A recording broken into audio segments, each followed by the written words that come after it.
Agora uma coisa, Douglas, que eu acabei não perguntando ali, mas que para eu não perder o raciocínio. O cliente entrou no imóvel, por cláusula, por contrato, a gente e o proprietário precisaram vender por algum motivo que ele não esperava. É possível vender? É possível. Hoje existem 3 travas que elas têm que ser concomitantes, ou seja, você tem que colocar uma condição de não possibilidade de venda, tá? Uma cláusula específica. Você tem que registrar esse contrato no registro de imóveis, tá? Para que você possa ter essa trava. Sem isso, você não consegue. Então, o locatário que quer ficar no imóvel e não ter nenhum problema de ser tirado da propriedade da posse a qualquer momento, ele deve fazer a cláusula específica no contrato e registrar ela lá na... Então daí eu vou ter que pegar e fazer o registro no cartório. Tem que fazer o registro no cartório. Né? Se você não fizer o registro, não vale. Não tem validade. Não tem validade. E se eu tiver uma cláusula específica disso também, né? Tem que ter a cláusula específica. Qual que é a situação que é interessante? Quando você vai e faz a comercialização do imóvel, quando a gente fala em vender o imóvel, você está falando em alienar ele, né? Não é alienar só ir lá e colocar no banco. Alienar também é transferir para outro. Okay. Quando você faz a alienação, a pessoa que comprar o imóvel, ela tem que ver o que ela quer fazer com o locatário. Por quê? Digamos que eu compre um imóvel como investidor e eu quero que aquele locatário continue no imóvel. O que eu vou fazer? Eu vou fazer para ele só um termo aditivo, aquele contrato de locação, trocando o locador. Eu vou comunicar a ele, ó, inquilino, agora você não vai mais pagar para o Alexandre, você vai pagar a locação para o Douglas. Em que momento eu devo fazer isso? Tá? A lei ela é muito chata, por quê? Porque ela fala que o prazo consta da averbação no registro de imóveis. Tá? Só que o que acontece?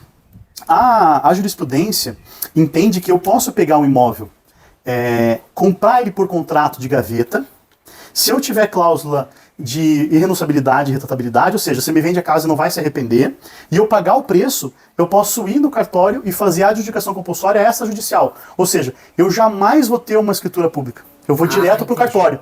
Então, se eu fizer a compra do imóvel por contrato de gaveta, no meu entender, eu já posso notificar o inquilino para ele sair na vida disso. Né? Qual que é a condição? É que você estabeleça lá que esse contrato não tem possibilidade de desfazimento. Tá? Então, é bem importante, porque às vezes eu vejo assim, o próprio locador ou o próprio proprietário anterior notifica o inquilino para ele exercer o direito de preferência para a compra do imóvel por qualquer valor que seja, agora no futuro, e que senão ele sai em 90 dias. Essa notificação é um absurdo. Por quê? O direito de preferência ele é sobre um valor específico. Então, eu estou comprando a casa por 100 mil reais, em dinheiro no dia 10. Inquilino, você consegue pagar 100 mil no dia 10? Em dinheiro? Consigo. Então você vai exercer o seu direito de preferência. Se porventura você não conseguir, aí você já renuncia. A renúncia você não precisa notificar ele e esperar 30 dias. Você pode fazer uma declaração de renúncia e colocar, olha, o imóvel está sendo comercializado pelo valor de tanto e mandar. Eu vi também muitas imobiliárias falando o seguinte, não, eu já na locação eu já coloco uma cláusula que ele não vai querer comprar nunca. Mas você consegue prever o futuro do seu inquilino? Imagine que o seu inquilino lá trabalhava como, sei lá, CLT, ganhava 2 mil reais. 3 anos depois ele estava com o contrato vigente lá ainda e ele ganhou na Mega Sena, ou ele virou um mega empresário. Ele está pagando aluguel ali por comodidade, mas ele não quer sair daquele imóvel nunca mais. Então como que você pode renunciar um direito futuro? Você não pode. Então na lei do inquilinato você tem que fazer o quê? Achou alguém para comprar um imóvel, você notifica. E fala, ó, o Zezinho vai pagar X. Qual que é a exceção? Se for permuta, porque contra a permuta não tem direito de preferência. Como que eu vou conseguir dar a mesma coisa que uma outra pessoa se é um imóvel em permuta? Né? Não existem 2 apartamentos com o mesmo número. Eles até podem ser espelhos, mas com o mesmo número não existe. Não ocupam o mesmo lugar no espaço. Sim. Né? Mas então assim, regularmente o inquilino tem o direito de receber uma notificação de 30 dias antes, falar assim, ó, estou vendendo um imóvel por X valor, você tem interesse e condição de comprar? Então, essa eu tenho que dar para ele a preferência? A preferência você tem que dar, mas essa notificação prévia você não precisa. Ah, não? Por quê? A lei não fala em quando você for comercializar o imóvel, avisar o inquilino. A lei não fala isso. A lei fala exatamente o seguinte, que se você quiser exercer o direito de preferência, você tem que mostrar para ele quais são as condições do negócio. Entendeu? Então tem que ser uma proposta específica. Não adianta você colocar, você quer comprar por R$1 milhão? Não, aí lá na frente você vende por 999.900. Já mudou a condição, entendeu? Então, eu também não posso supervalorizar para descartar ele num processo de forma alguma. Até porque se eu quero vender ele por R$1 milhão e ele vale R$1 milhão, por que eu não posso vender para o próprio inquilino sem interesse? E aí até é importante o pessoal ficar atento, e já aconteceu também a seguinte situação. Eu ofereço para o inquilino o direito de compra, de preferência, pelo valor que eu estou negociando, e aí eu chego ao cartório e falo assim, Alexandre, vamos dar o tombo no fisco? Em vez de fazer a transação aqui por R$1 milhão, vamos fazer por 200 mil? Vamos, beleza, tranquilo. A gente faz a transação por 200 mil. O inquilino vai lá e pega a matrícula atualizada do imóvel, vê que foi comercializada por 200 mil, deposita os 200 mil em juízo e pega o imóvel para ele. Essa ação ela não tem saída. Por quê? Como que você vai, enquanto transacionante, falar que você mentiu pro erário, né, para fazer uma transação fraudulenta, que você fez uma transação fraudulenta? Existem, inclusive, no juiz brasileiro, se olhar, tem processos que as pessoas tiveram a cara de pau de falar isso. Mas o juiz, né, falou, não, de jeito nenhum. Ele pode comprar pelo valor que está constando na matrícula. Então, e daí tomba aquela venda? Tomba a venda por 200 mil, porque é o valor que foi dado na... Não, eu digo, cai aquela venda e vem a venda de 200 mil. Sem dúvida. Meu Deus, que pepino, hein? Exatamente. Agora, um item que eu vejo também importante, Douglas, que daí já talvez ele até não... Ele passe um pouco da questão da locação. Qual é a minha responsabilidade como corretor de imóveis quando eu estou vendendo um imóvel? Porque assim, por exemplo, esse imóvel aqui, eu venho e entendo a história desse proprietário, por que ele está querendo sair. E, por exemplo, eu descobri que tem uma infiltração no banheiro. Que é um mofo e coisa e tal, e que ele já tentou resolver, mas não tem como resolver. Curitiba é assim. E a minha responsabilidade como corretor de imóveis na visita é de ser transparente com o comprador e dizer que tem uma situação atípica? Sem dúvida. É lógico que assim, a questão do mofo, ela tem solução, né? Então você pinta lá, hoje tem pintura, mas digamos que não seja isso. Mas tenha uma bateria de escola de samba nos fundos. Imagina que fosse um imóvel no Rio de Janeiro, e aí de... Ou uma feira. Sim. Fecha a rua no sábado, por exemplo. Sim, mas aqui a gente está dentro do condomínio. Mas, digamos, sei lá, no fundo lá, então, no vizinho aqui... Uma banda de rock aqui que faz saia todo final de dia aqui. Todo final de dia, metálica lá vai rolar até de madrugada. Então, assim... Eu gostaria, tá? Seria bom. Eu também, porque eu acho que seria legal. Se você tiver a ciência, e se a lei exigir que você tenha ciência, entendo que você deve responder. Então, por exemplo, é o seguinte. Imagine que seja uma pessoa que está vindo de fora, tá? Então tá vindo lá um alemão para morar aqui nessa residência. E aí você sabe, se essa residência fosse na rua, você sabe que tem a feira livre lá nas terças e nos sábados. Você é obrigado a falar para ele, porque você, enquanto corretor de imóveis, você vai opinar pela comercialização. Opinar pela comercialização não significa fazer contrato de compra e venda, contrato de locação, não significa garantir a solidez e segurança do imóvel, mas significa ver que tipo de imóvel é esse? Entender qual que é a localização dele, por que ele está naquela localização. Se é um lugar que tem muito assalto, se é um lugar que tem uma feira livre, então isso é o ônus do corretor. Então você tem lá um imóvel angariado na Vila Torres, digamos, né? Lá um local que tem alto índice de assalto, no Água Verde, sobrados com alto índice de assalto. Você tem que falar para ele assim, olha, aqui esse imóvel, então ele tem lá um alto índice de assalto nessa região, então você vai colocar uma cerca elétrica, um pitbull, você vai se garantir. Mas é importante assim, se for, por exemplo, um cara da cidade, você vai vender para quem? Por isso que eu falo, o mais importante do corretor é entender quem é o seu cliente. Então não adianta aquele cliente que liga para o corretor, quero ver a casa, e o cara não fala de onde ele veio, quem que ele faz. Eu falo para os meus amigos corretores, nem atenda. Por quê? Se o cara não quer dividir com você a experiência dele para compra, ele não te merece. Então você tem que entender qual que é a experiência que esse cara precisa ter. Então você vai entender lá, é um cara que é da cidade. Se ele é da cidade, você não precisa mencionar sobre as feiras livres. Por quê? O problema é dele se ele não souber. Né? Ele não pode alegar desconhecimento. Se for um estrangeiro, aí sim, aí ele pode alegar. Então veja que cada situação, você vai avançar ou recuar na tua necessidade de explanação. Mas, por exemplo, eu tenho um imóvel que ele é embaixo, ele tem um bar que abre só quinta e sexta.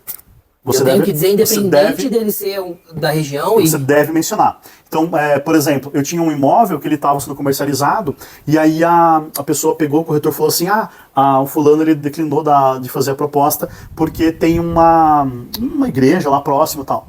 E eu nem sabia que tinha aquela igreja.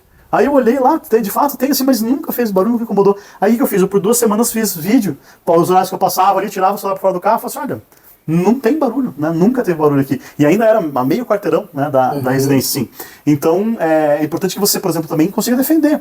Né? Quando vem a objeção, saber o que defender. Só que como corretor, o que você tem que fazer? Você tem que explanar de forma voluntária tudo que você sabe que tem de plano no imóvel. E é lógico, não adianta você falar, não sei nada do imóvel e ir lá e mostrar, só acabou. Então, por exemplo, data do CVCO é fundamental. Pô, você está comprando um imóvel que está com a garantia da construtora ainda, você está comprando um imóvel que já tem 15 anos de uso, então você vai ter que olhar, você saber minimamente a diferença de uma fissura e de uma rachadura. Né? Se a rachadura ela é uma transversal, você pode ter um problema estrutural. Então, são questões básicas que eu acho que cabe ao corretor e aprofundar. Aí, quando o cliente te perguntar, esse imóvel aqui, esse trinco, o que é? Cara, chama o teu engenheiro. Entendeu? Pega alguém você não vai falar, porque daí o que acontece? Se você fala, deixa que o pai garante, isso aqui não vai dar nada, aí você vai responder pela sua segurança do imóvel. Então, você não pode se exceder na tua mediação imobiliária. A tua mediação é o quê? Cara, esse imóvel aqui, ele atende o que você me passou, porque ele tem quadra, ele tem piscina, ele tem aqueles... Ele está no valor de mercado.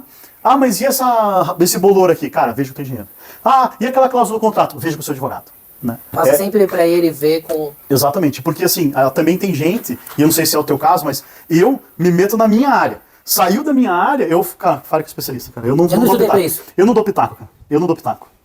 Não faz sentido, porque daí, senão você puxa uma responsabilidade que você não tem. Que não é a sua, exatamente. Legal. O que mais você acha que dá pra gente perguntar? Então, eu acho que é bacana a gente falar, por exemplo, assim, na venda de um imóvel desse valor. Então, vamos pegar lá, a gente está comercializando um imóvel por quase 3 milhões de reais. Né? Como que funcionaria o avançar? Então, a pessoa vai lá, ela vai entrar no teu lead, e aí você vai mostrar o imóvel. Mostrando o imóvel, a gente vai partir para a fase, a gente tem 3 fases separadas, que é o sinal de negócio, ou a proposta de compra e venda, que vai ter o ARS, aí a gente tem o compromisso de compra e venda, e a gente tem o contrato, seja escritura pública ou seja alienação fiduciária. Quando você fala de um imóvel desse valor, você tem que pensar o seguinte, é um imóvel que está sendo comercializado lá por 3 milhões de reais. Como vai ser pago? A pessoa fala assim, eu dou o sinal, tá, mas e o resto? Você vai pagar como? Vou pagar com carta de crédito. Você tem que colocar desde a proposta quais são os meios de pagamento. E você deve colocar também, desde a proposta, qual é o prazo que o proprietário vai sair do imóvel. Por quê? Se você tiver uma proposta, fulano aceita vender o imóvel por 3 milhões de reais, ciclano aceita comprar o imóvel por 3 milhões de reais, vai ser dado o sinal de negócio de 300 mil. E o resto mediante financiamento bancário. Ponto. As partes assinaram, caiu a comissão na conta imobiliária, caiu a diferença na conta do proprietário. Aí, bom, agora eu tenho que contemplar uma carta de crédito. Oxi. Vai levar mais 1 ano, 2, 5, 10 anos pra saber. Ou seja, eu tenho que, durante a negociação, já saber as condições financeiras. E você tem que colocar na proposta pro proprietário que, vai ser mediante carta de crédito não contemplada. Por quê? Pro proprietário às vezes interessa esses 300 mil. E ele pode esperar lá 5 anos pra sair o resto do dinheiro. A gente não sabe. Ou, por exemplo, assim, eu aceito vender o meu imóvel, só que eu só posso mudar daqui a 1 ano. Eu já fiz um contrato assim. Era uma compra e venda, só que o comprador estava no exterior.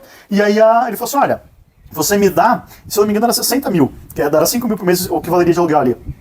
Você me dá 60 mil de desconto, daí o proprietário ficou bravo. Não, como assim, como assim? Calma. Aí eu tava na mesa assim. Ele falou, a gente só vai finalizar essa transação daqui a 12 meses. Porque o cara tá mudando e vai te pagar tudo já. Só que ele vai pegar a chave daqui a 12 meses. Então ele quer de desconto o valor que você tem que dar pra ele de aluguel. O cara, beleza. Então fechou o negócio. Veja que eu acho o contrato, tanto de locação quanto de compra e venda, é uma arte, cara. Se você sabe mexer com ele, você consegue resolver os problemas. Então, naquele primeiro momento, o cara quase levantou e saiu correndo. Mas ele entendeu que ele ia ficar no imóvel, então foi mais do que justo esse desconto. Que seria como se ele fosse um inquilino dele mesmo. Da venda, né? Exatamente. E então o que é importante? Se você vai comercializar um imóvel, você tem que entender quando vai ser a saída do imóvel pelo proprietário, se ele está no imóvel, se tem um inquilino, quando que o inquilino vai sair também, e aí o inquilino também pode assinar. E a entrega das chaves também. Quando vai ser a entrega das chaves? Isso tudo é na negociação. Na negociação. Porque se você faz genérica a proposta e depois coloca a condicionante do compromisso, se a situação não estiver prevista lá, eu posso desfazer um negócio sem ônus. E, inclusive, eu posso fazer um negócio com ônus pro corretor. Hoje mesmo eu fiz um acordo para uma corretora que ela falou, eu prefiro pagar do que sentar a cabeça. Ela pegou 5 mil de calção, de sinal de negócio, e eles pegaram aqueles 5 mil e compraram um outro imóvel. No primeiro contrato ficou constando que tinha uma carta de consórcio, mas no segundo não ficou constando que ia ser uma carta de consórcio mais o financiamento. Aí lógico, você não pode acumular financiamento, não podia acumular, né, financiamento e carta de consórcio. Hoje até pode haver uma brecha na lei, que eles estão debatendo. Aí o que aconteceu? O comprador, na proposta dele, não tinha que ia ter um consórcio. Então, ele falou que o corretor, como sabia que tinha o consórcio e não mencionou a proposta, que ia cobrar dele judicialmente. E aí eu falei, olha, não tem precedente e tal, ele também tem que conhecer o negócio e tal, mas a minha cliente preferiu, eu prefiro pagar do que você sentar a cabeça. Até conseguir fazer um acordo lá e chegar no meio termo. Mas, então assim, na proposta, você tem que sentar com o teu cliente e falar assim, cara, quando que você vai sair? Você vai aceitar financiamento? Você só vai aceitar dinheiro? Então, nessa entrevista, porque assim, como é que eu faço, tá? Eu tô angariando um apartamento no Bacaxia hoje. Certo. Falei com a proprietária, uma indicação da minha cunhada. E aí eu falei com a proprietária hoje, mandei uma mensagem e falei, olha, eu preciso fazer uma entrevista com você e com seu esposo pra entender. Perfeito. Eu preciso entender o motivo que vocês estão saindo, eu preciso entender o prazo que vocês estão saindo, bem isso, sabe? Pra eu entender. Por quê? Porque na visita eu conto uma história. Aí você faz uma storytelling da entrada até aqui. Então você vai falar com uma pessoa. Aqui, esse imóvel aqui, por exemplo, ele tá tanto para locação como para venda. Então, por exemplo, o que eu faço quando eu vou trazer um cliente aqui? Lá na porta eu já começo a contar a história. Ó, esse cliente aqui, um casal, tem um filho, e eles estão saindo por aí para uma casa maior. Então ele tá buscando isso. Entendeu? Eu não vou entrar nos detalhes financeiros, mas eu conto uma história. Por que que... Lógico. Né? Até porque... quando você fala a verdade, o próprio cliente se sente seguro. Lógico. Eu acho assim, existe uma casa para cada um, né? Então, Por exemplo, há um ano atrás eu fui comprar um imóvel e eu cheguei assim, a entrada era deslumbrante, os quartos eram deslumbrantes. Quando eu cheguei na cozinha, era um quadradinho de 2x2. Daí ele, não, é porque o construtor, ele é americano e lá a empregada que cozinha, ela cozinha 2x2. Eu falei, cara, mas eu gordo desse jeito, eu preciso de uma cozinha grande. Como que eu vou usar uma cozinha pequena? E aí a coisa, não, então eu vou mostrar um imóvel pra você. Você se importa que seja usado? Eu não me importava por quê? Porque eu divulgo para várias construtoras. Então, eu peguei uma cliente minha, ela foi lá fazer a reforma do imóvel. Sim. Então, é fundamental você conhecer, de fato, o cliente. E então, o que é importante você, nesse teu checklist da proposta? Data, valor, forma de pagamento. Data da saída do imóvel. Aí você chega pro comprador, você quer comprar um imóvel? Você precisa dar tanto de arras, você só vai pegar a chave do imóvel. Até fazer um aditivo. O que é o arras? Só concluir. Então, você vai fazer data de entrada do imóvel, arras, e forma de demais pagamentos, financiamento e como vai acontecer. Então o que acontece? O arras, ele nada mais é do que isso aqui. É um aperto de mão entre duas pessoas que não se conhecem. Para que eu possa aceitar a sua transação, eu sou o proprietário do imóvel. Eu tenho o bem, né? Então eu tenho aqui, estou diante de um bem. Você é o comprador. O que você vai me dar de garantia de que você vai concluir o negócio? Porque eu não te conheço. Então, qual que é a garantia que você dá? O arras é a real intenção de comprar. O arras é a real demonstração real da intenção de comprar. E aí, eu posso fazer as arras até do valor do imóvel. Digamos que seja uma compra à vista no cartório. Falou, cara, você faz a tua casa, que seja um imóvel vale 100 mil. Você faz seu imóvel por 70 mil? Eu falo para os corretores, né, para os clientes que eu atendo. Se você não receber as arras, você está diante de uma consulta. Consulta você não precisa responder. Então, faz 60, não sei. Agora, faz 70 mil, tem 20 mil na conta imobiliária já. O proprietário, opa, vou pegar só 70, mas já tem 20 na conta imobiliária. Ele já começa a se coçar. Então, opa, aqui dá negócio. Por quê? Quando você oferece as arras, você dá o primeiro passo no sentido de concluir o negócio. Você pega hoje imóveis que valem lá, por exemplo, 1 milhão, eles saem por 900 mil. Como que você vai pagar uma arras de 10 mil? Entendeu? Não faz sentido. Até porque, se eu tiver um outro cliente que venha e pague uma hora depois e queira... Ele engole aquela arras, você devolve a arras e acabou. Então, assim, se você quer comprar um imóvel, você entrega as arras. Você não vai ficar segurando. E, no meu entender, qual que é o valor das arras? É o valor da diferença do que você vai financiar. Então, por exemplo, você tem um imóvel de 1 milhão, você vai dar 500 mil e financiar 500? Ah, você 500 mil. 500. Óbvio. E aí o pessoal fala assim, não, mas e se eu perder o dinheiro? Você pode deixar duas coisas. Você pode deixar custodiado na imobiliária, mas eu gosto de pagar para o proprietário. Por quê? Digamos que no negócio bem satisfeito, você vai penhar o próprio imóvel. O imóvel vai ser comercializado por 1 milhão? Então, o que você vai ter direito nas arras se você entregar ela? Ela é em dobro. Você compra o imóvel por 500 mil. Porque aí o cara tá desfazendo o negócio e ele... E aí ele vai ter que pagar em dobro. Né? Então, entendeu? E aí, ele perde o imóvel. Se você der uma arras... uma especulação, né? Se você der uma arras de 50% do negócio e o cara desistir, ele perde o imóvel. Você vai lá, entra com execução, penhora o imóvel, acabou. Ou seja, ao invés de você pagar 1 bilhão, você paga 500, Você paga só 500, exatamente. Porque aí, em teoria, ele pagaria exatamente. A multa, né? Qual que é a diferença das arras para multa? Elas têm natureza jurídica totalmente diferente, tá? A multa é uma previsão pela inadimplemento. As arras não. As arras é o seguinte, nós estamos dando a mão aqui e eu sou tão macho que eu vou te pagar tanto na frente. Porque eu quero esse teu imóvel. E você, em contrapartida, vai tirar o teu imóvel do comércio. Porque veja, qual garantia tem um proprietário se você não fica com uma arras? Aí eu paro de anunciar, né? Exato. Aí de mostrar, né? Exato. Então, se você está se compromissando em me entregar uma parte do recurso de uma forma adiantada... Eu vou tirar o imóvel do comércio. Eu vou tirar o imóvel do comércio e também não posso ficar mostrando o imóvel para tentar fazer um leilão. Lógico. Na verdade? Até porque esse leilão ele já vai ficar viciado no valor das arras, né? Porque o imóvel de 1 milhão, se der 100 mil de arras, você já tem que vender ele por 1 milhão e 200 para compensar. Entendeu? Então, aí qual que é a diferença pro artigo 411 do Código Civil, Lá fala o seguinte, fala da multa. A multa por cláusula penal. Então, assim, a cláusula penal, ela vai estabelecer uma multa de mora, que é caso você não assine, não pague um determinado valor num prazo. E eu também tenho uma multa, uma cláusula penal, por desfazimento do negócio. Então eu posso não estabelecer as arras e fixar, caso você desista, você vai pagar uma multa de 10% do valor do imóvel. Pensa assim, situação. Você vem aqui na minha casa hoje, traz uma pessoa, a pessoa gosta da casa e ela me dá 100 mil de multa. A gente não coloca a asta, 100 mil de multa. Beleza. Aí, amanhã a pessoa desiste. Eu falo, não, eu não vou devolver o dinheiro, ficou como multa, tal, perdeu. O cara entra com o processo e fala o seguinte, juiz, eu fui lá comprar um imóvel, comprei no impulso, no dia seguinte eu quis fazer um negócio, não quiseram, e perdi uma multa que é de 100 mil reais. 100 mil reais é muito dinheiro. Aí o juiz fala assim, olha, então aqui eu vou flexibilizar essa multa e vou dar 30 mil, vou dar 20 mil, vou dar 10 mil. Porque o juiz pode estabelecer o valor que a prudente arbítrio dele vale. E não é que ele está errado, ele pode achar que aqui não vale 100 mil, mesmo vale tendo um documento assinado, de que a multa é devida, porque você tinha ciência, mas aí nesse caso, a minha pergunta para você vem agora puxando para a gente ramificar. Então você não tem aqui aquela questão dos 7 dias. Não existe. Nesse tipo de contrato? Não, 7 dias é só quando aplica a defesa do consumidor, que não se aplica Então, ao compra e venda. então no comércio de imóveis não se aplica o CDC? Não, de jeito nenhum. Entendi. De jeito nenhum. Tem lá a previsão, por exemplo, se você compra imóvel na planta, teve uma alteração lá, mas assim, não é o caso para imóvel pronto. Seria só para quando você compra imóvel da Então, construtora. por exemplo, comprei um imóvel na planta hoje. Aí você pode se tá? arrepender. Ele vai ser entregue em dezembro de 2025 e existe uma legislação que é 180 dias. Acho que Ele pode atrasar até 180 dias. A obra pode ser atrasada, até por Isso. uma questão climática e regulatória também, né? Então, assim, beleza. Se a partir dele atrasou mais do que 180 dias a entrega, eu posso cancelar o contrato? Não, de jeito nenhum. Como comprador? Não pode. Você deve sempre privar o direito, quando você não está tratando entre desiguais, a compra e venda é uma compra entre iguais. Por quê? Se eu tinha um imóvel e você tem dinheiro para comprar, a gente está tratando entre iguais.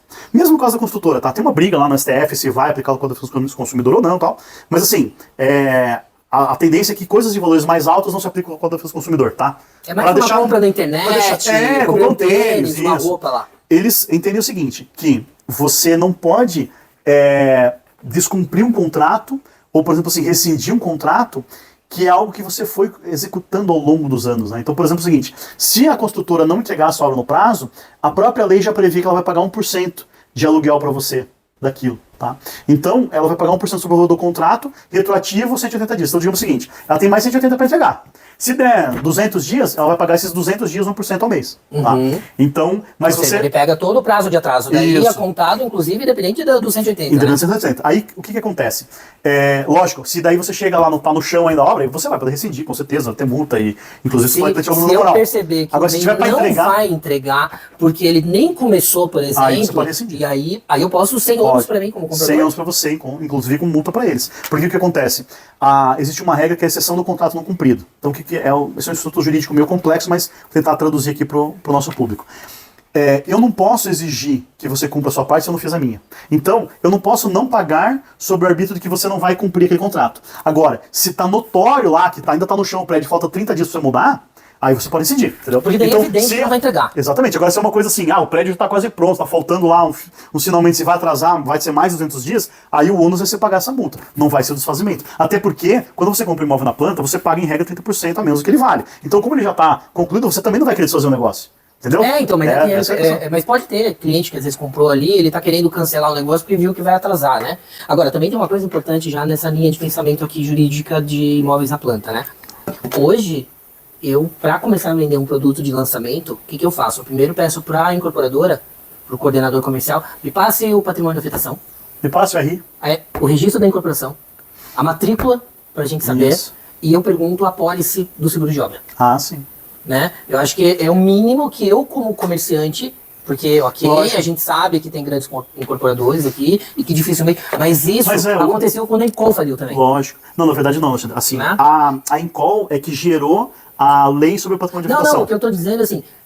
Quem falava pro comprador, não, fique tranquilo, Sim, ele vai entregar. na Encol, provavelmente o corretor falava a mesma coisa. É nesse sentido. Então, assim, agora, depois dessa quebra da Encol, é que você teve uma regulação. A grande garantia é você ver, por exemplo, imóveis que estão garantidos por bancos. Né? Então, se o imóvel está garantido por banco hoje, ele está tranquilo. Foi o que eu falei para um parceiro meu. Eu falei, cara, se a Caixa Econômica, que tem uma plataforma, um sistema, e que ela fez a análise desse incorporador, quem sou eu? E que ferramentas eu tenho para fazer, para validar? Então, se a Caixa Econômica já está sendo parceira desse incorporador, é porque ele passou por uma série de filtros. Sem dúvida. Né? E ele tem uma responsabilidade com o próprio banco. Né? Então, assim, eu tenho feito essa... Porque, assim, eu acho que até seria interessante de você explanar o que é o patrimônio de afetação.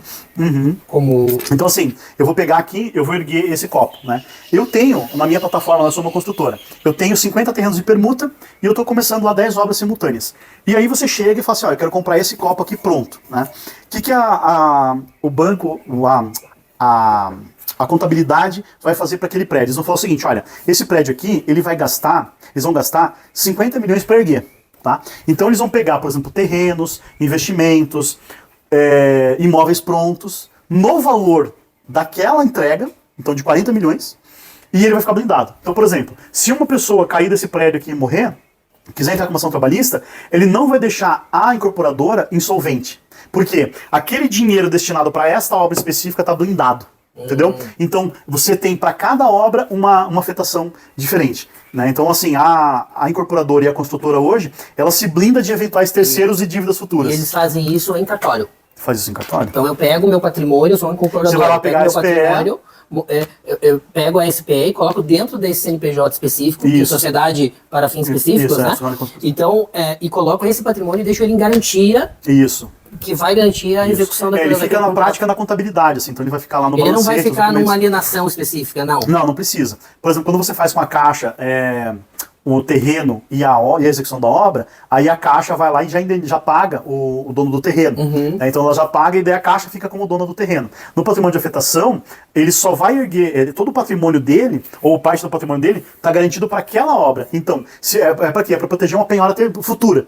Então, se eu tiver uma dívida futura... É que ele vai blindar o patrimônio blindar de outras ações, de fornecedor, de trabalhista e coisa e tal. Exatamente. Para que ele também não pode transferir. Ele não pode, ele ficou Ele não preso. fica. Ah, tá. Ficou bem Interessante. Isso foi um marco interessante para o mercado imobiliário, Sem né? dúvida, sem dúvida.